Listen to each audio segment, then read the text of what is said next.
on ne peut rien cacher. Aux autres, on peut cacher. Devant les frères et les sœurs, on peut paraître. Devant le pasteur, on peut paraître, mais pas devant Dieu. Dieu nous voit tels que nous sommes, il sait qui nous sommes, il connaît notre nature, et si maintenant, ce matin, nous faisons devant Dieu un examen de conscience, qui que nous soyons dans cette pièce,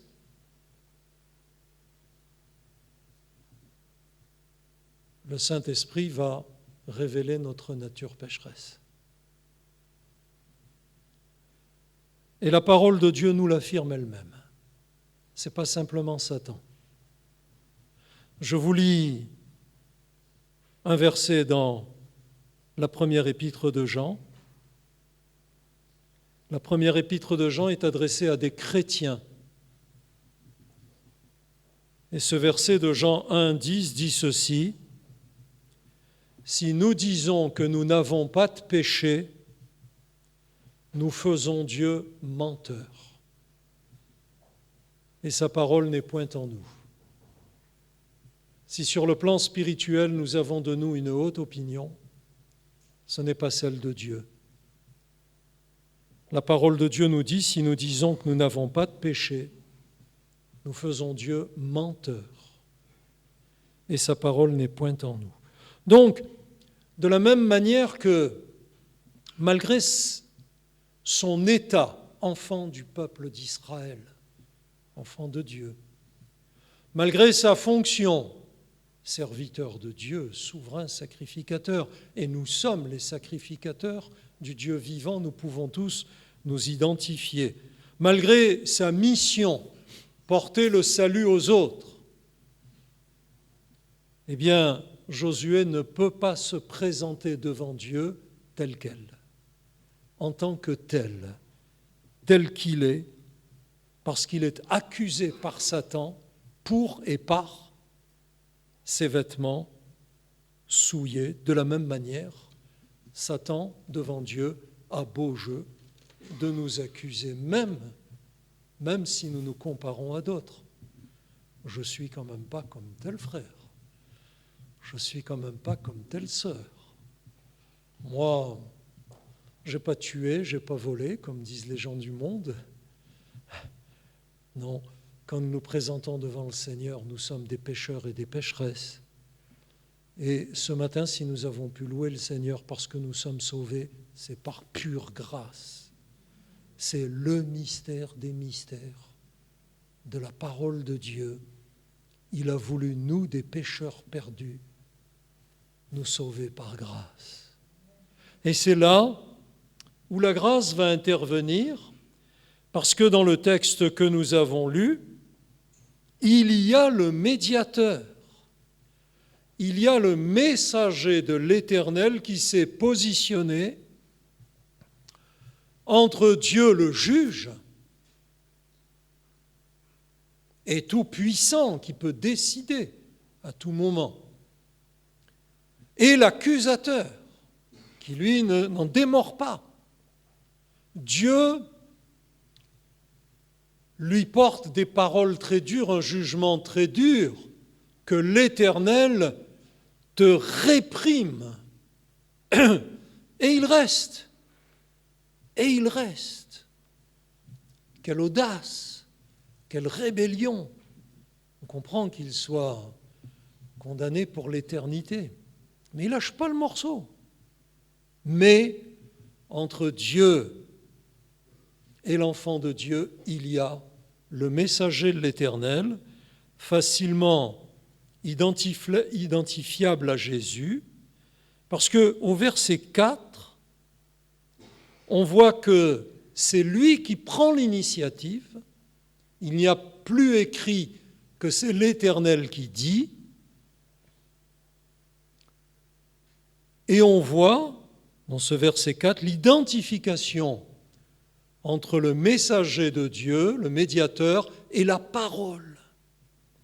L'ange prenant la parole. On se souvient qui est la parole de Dieu. Si on en revient non plus à la première épître, mais à l'évangile de Jean, au commencement était la parole, et la parole était avec Dieu, et la parole était Dieu. Et la parole a été faite chair, elle a habité parmi nous, etc., jusqu'à la conclusion. La loi est venue par Moïse, mais la grâce et la vérité sont venues par Jésus-Christ. Donc on voit là au verset 4 cette identification entre le messager, le médiateur, et la parole. Cette parole dont ensuite Paul dira à Timothée qu'il y a un seul médiateur entre Dieu et les hommes. Et malgré notre réflexe, bon réflexe, de nous adresser au pasteur quand ça ne va pas dans notre vie, je suis en train de le charger d'une charge supplémentaire, le seul médiateur qu'il y ait en fait entre Dieu et nous accusés par Satan, c'est Jésus, c'est la parole de Dieu, c'est le don de Dieu, c'est le Fils de Dieu, seul médiateur entre Dieu et les hommes. Et là, on voit au verset 4, donc ce médiateur qui prend l'initiative, tout de suite après l'accusation de Satan, verset 3, Josué était couvert de vêtements sales et se tenait debout devant l'ange comme s'il attendait un jugement, une décision. Et tout de suite, donc on voit le médiateur alors prenant le devant de la scène. Ce messager identifié à la parole, l'ange prenant la parole, dit à ceux qui étaient devant lui. Donc il a une armée de serviteurs. Ôtez-lui les vêtements sales. Donc un dépouillement. Je me permets de faire remarquer que si on dépouille Josué de ses vêtements, il se retrouve nu. Donc tout ce en quoi il comptait pour le revêtir devant Dieu n'a plus de valeur. Il est tel qu'il est. Quand bien même tu te voilerais, devant Dieu tu es nu. Puis il dit à Josué, vois, je t'enlève ton iniquité. En acceptant d'être dépouillé de ce qui le masquait, mais qui aux yeux de Dieu était souillé, il n'est pas simplement dépouillé de ce qui paraissait, mais il est dépouillé de son péché. C'est les vêtements qui étaient sales. Et je te revais d'habits de fête, et je dis qu'on mette sur sa tête un turban pur, et lui mirent un turban pur et des vêtements. Et notez que cette action, elle est complètement encadrée par ce médiateur. Ça commence par l'ange prenant la parole et ça se termine par l'ange de l'Éternel était là. C'est-à-dire que tout dépend de la médiation. Tout dépend de l'intervention de celui qui défend l'accusé devant Dieu et qui prend l'initiative de sa justification, de son acquittement. C'est de la part du messager, c'est un message de purification et un message de sanctification. C'est un message de dépouillement, mais c'est un message de revêtement. C'est un message de délivrance, c'est un message de réhabilitation. C'est-à-dire que, en un instant, Josué, le souverain sacrificateur, se retrouve pur devant Dieu, réhabilité, propre, justifié. Et c'est bien là tout le message et toute l'œuvre de Jésus pour nous. Enfant de Dieu, il est notre médiateur, mais il est notre défenseur devant notre accusateur. Quand Satan vient nous accuser à cause de nos faiblesses, à cause de nos failles, à cause de nos péchés, à cause de notre souillure, à cause de nos manquements, à cause de nos lacunes, à cause de nos résistances, à cause de nos révoltes, à cause de notre iniquité. Tout le message de ce texte, c'est que Jésus est là pour nous défendre. Jésus est là pour nous purifier. Jésus est là pour nous délivrer. Jésus est là pour nous justifier.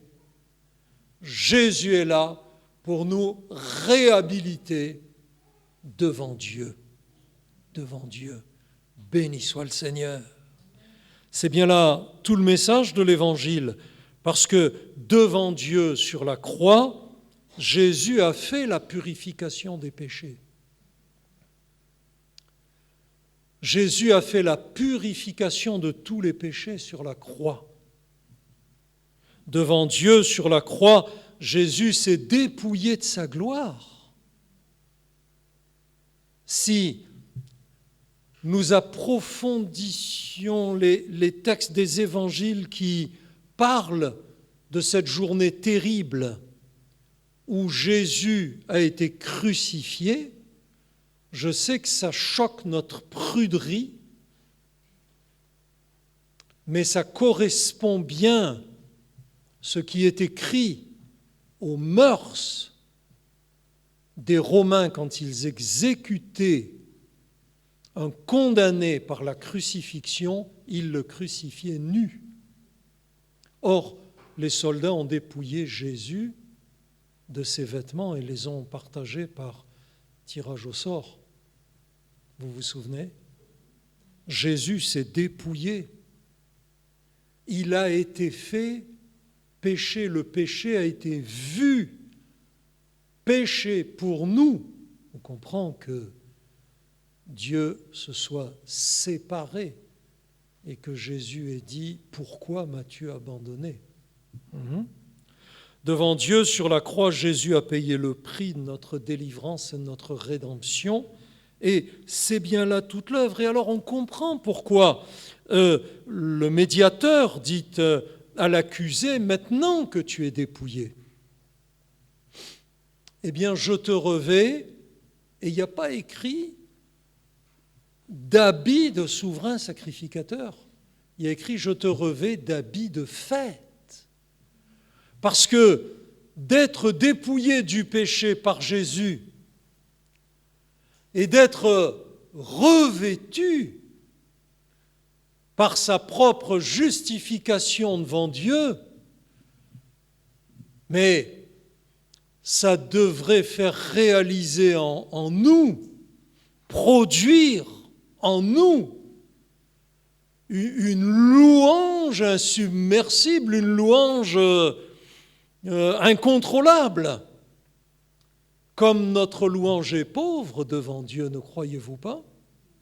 Comme notre louange est pauvre, alors que il a payé le prix pour que nous soyons libérés de nos accusations, purifiés de nos péchés, revêtus de sa justification.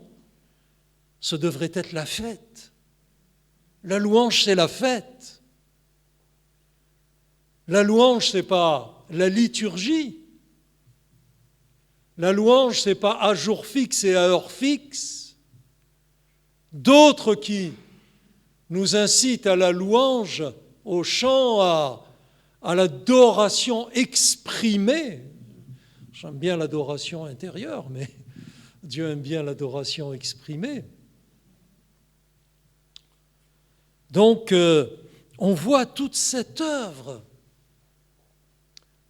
pour nous accuser à juste raison par Satan à cause de nos péchés.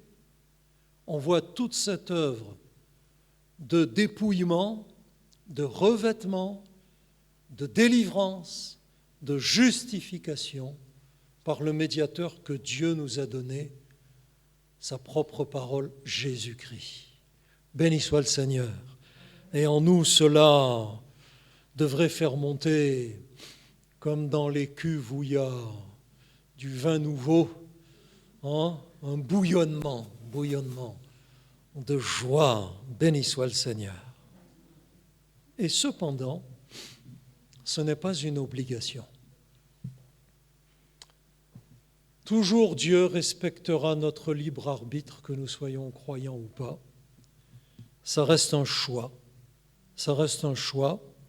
Et on l'a lu parce qu'après avoir agi, après avoir fait dépouiller Josué, revêtir Josué, après avoir agi, verset 7, voici que Dieu prend la parole. Notez bien qu'il y en a 3 qui parlent dans cette affaire. Satan, il accuse. Le médiateur, il justifie. Et le Tout-Puissant, verset 7, ainsi parle l'Éternel des armées, si. Ça reste un choix. Ça reste un choix. J'accepte ou pas. J'accepte ou pas. Josué aurait pu dire, non, on ne m'enlève pas mes vêtements. Ça reste un choix. Verset 7, donc, si tu marches dans mes voies, et si tu observes mes ordres. Donc, la médiation de Jésus, pour nous, elle est effective. Il y a 2 millénaires, nous le savons, que Jésus s'est dépouillé de sa gloire éternelle, qu'il est venu sur terre vivre dans un corps comme le nôtre et qu'il a été confronté au péché, tenté comme nous en toutes choses, et la Bible dit sans toutefois commettre de péché. Il est lui le seul qui, dans un corps humain, a pu traverser la vie sur cette terre sans péché, et cependant accepter d'être fait péché à notre place. Nous savons ces choses-là. Nous pouvons les croire par une foi intellectuelle, et c'est le danger. Plus nous avançons avec le Seigneur dans les mois, dans les années, dans les décades, et plus la routine fait que notre foi remonte au niveau intellectuel, alors qu'il faut lutter pour qu'elle soit renouvelée dans le cœur, plutôt que dans l'intellect. Nous savons ces choses. Ça reste dépendant de notre choix que de les renouveler, parce que, pardonnez-moi, qui que vous soyez, en ce moment même, devant Dieu, vous êtes accusés par Satan à cause des péchés que vous commettez, bien qu'étant des enfants de Dieu, et moi en premier. Mais il y a le médiateur. Et ce médiateur, nous le choisissons. Nous le choisissons, et j'extravague. J'imagine la situation, parce que là, c'est quand même une fenêtre dans l'éternité, une lucarne qui nous est ouverte. On voit ces choses, on voit Dieu, on voit Satan devant lui, on se voit accusé devant Dieu à cause de nos péchés, et puis on voit apparaître ce médiateur qui heureusement nous sauve en nous dépouillant. On voit que Josué, là, se laisse faire dans cette situation, mais on extravague et on dit qu'il aurait pu se défendre devant ce qui quand même allait le faire paraître nu aux yeux des autres. Parce que si nous avons des masques spirituels, un jour ou l'autre, Dieu va nous mettre nus devant les autres. Pourquoi ? Parce que avant d'être revêtu, il faut être dépouillé. Avant d'être revêtu de sainteté, il faut être dépouillé. Avant d'être revêtu d'autorité spirituelle, il faut être dépouillé. Quelle humiliation pour le chef du peuple d'Israël de se retrouver sans vêtements aux yeux de tous, dépouillé. Inutile de lutter pour se défendre en disant non, regardez la vérité, c'est ça, voilà comme je suis, c'est moi, je suis tellement bien, je suis quelqu'un de tellement bien, regardez-moi, valorisez-moi, aimez-moi. Attention, pour pouvoir être revêtu, il faut être dépouillé de son orgueil, il faut être dépouillé de ses apparences. Il faut être dépouillé de ses prétentions. Il faut être dépouillé de son péché pour que Dieu puisse nous revêtir. Josué aurait pu se défendre en disant « Oh, je ne suis pas plus mal. J'en connais qui ont des vêtements encore plus sales que les miens. Il y en a même qui ont des vêtements déchirés. Il y en a même qui ont des vêtements usés jusqu'à la corde. Regardez, je suis quand même pas si mal que ça.